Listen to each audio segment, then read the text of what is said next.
श्री संजय देशमुख। धन्यवाद अध्यक्ष महोदय।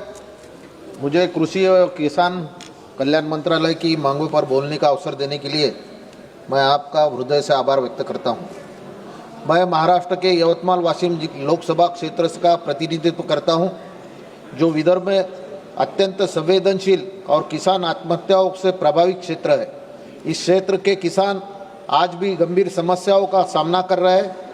उनके मुद्दे केवल आंकड़ों तक सीमित नहीं है, बल्कि हजारों परिवार के जीवन, उनके अस्तित्व और भविष्य से जुड़े हुए हैं। अध्यक्ष महोदय, सबसे पहले मैं यवतमाल जिले में हो रही किसान आत्महत्याओं के अत्यंत गंभीर मुद्दे को इस सदन में ध्यान में लाना चाहता हूं। इस विषय पहले भी मैं कई बार उठा चुका हूं, लेकिन अत्यंत दुख के साथ कहना पड़ता है कि अब तक सरकार की ओर से कोई ठोस और प्रभावी कार्रवाई देखने को नहीं मिली है।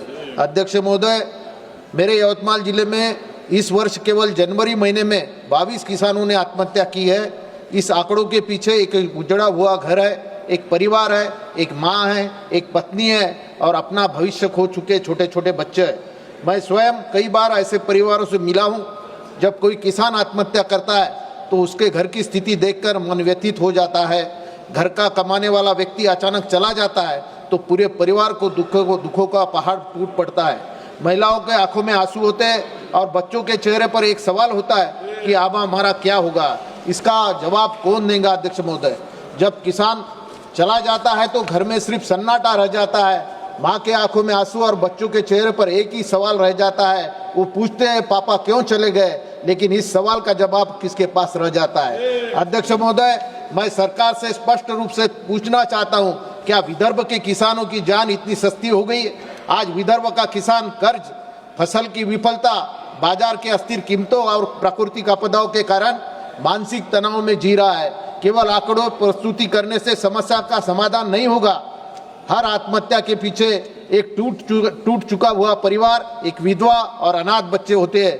इसलिए इस क्षेत्र में किसानों के लिए विशेष आर्थिक पैकेज, कर्ज माफी और आय की गारंटी जैसे ठोस व्यवस्था करना अत्यंत आवश्यक है। जिस मिट्टी ने इस देश का पेट भरा, वही किसान आज रो रहा है। जिस हाथों ने खेतों में सोना उगाया, वही हाथ आज कर्ज में डूब रहा है। अध्यक्ष महोदय, मेरे यवतमाल वाशिम क्षेत्र में 2022-2025 के बीच में जंगली जानवरों से हमले में 20 निर्दोष नागरिकों की मृत्यु हुई। इस घटनाओं में कई परिवार के अपने घर के कमाने वाले सदस्य को खो दिया। उसके सामने जीविका का गंभीर संकट खड़ा हो गया। लेकिन अत्यंत दुख की बात है कि इस 20 मामलों में केवल 7 मामले ही सरकार सहायता स्वीकृत की गई है, जबकि 13 परिवार अब भी सहायता से वंचित है। यह अत्यंत अन्यायपूर्ण और दुर्भाग्यपूर्ण है।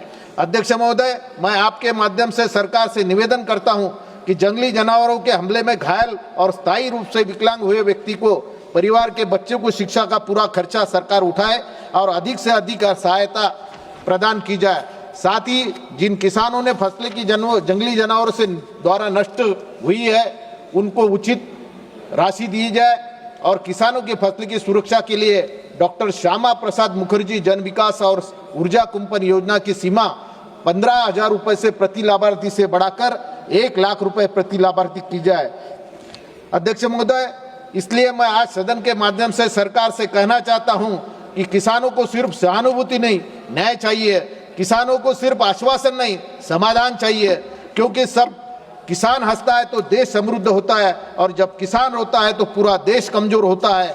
अध्यक्ष महोदय, मैं 4 पंक्तियां कहना चाहता हूं कि माँ की खांसी, घर की उदासी, बिजली का बिल, जलता दिल, बर्तन है खाली, भूख की गाली, बेटी की शादी, शादी में दहेज, नहीं मुझे इन बातों से परहेज। मैं जानता हूं कि यह सब करना है तो एक बाप का फर्ज है, मगर क्या करूं, मुझ पर अब तक बाकी पिछले साल का कर्ज है। क से किसान, क से कपास, क से कर्जा और क से कफन हो रहा है। इसका क के खेल में विदर्भ का हर किसान दफन हो रहा है। हमारे जो किसान है, विदर्भ के किसान, वो कपास उगाते हैं और वो 4 पंक्तियां कहना चाहता हूं कि मैं उगाता हूं कपास तो सारी दुनिया कपड़े पहनती है, फिर मेरी ही लाश क्यों आखिरी एक कफन के लिए तरसती है। जय हिंद, जय महाराष्ट्र।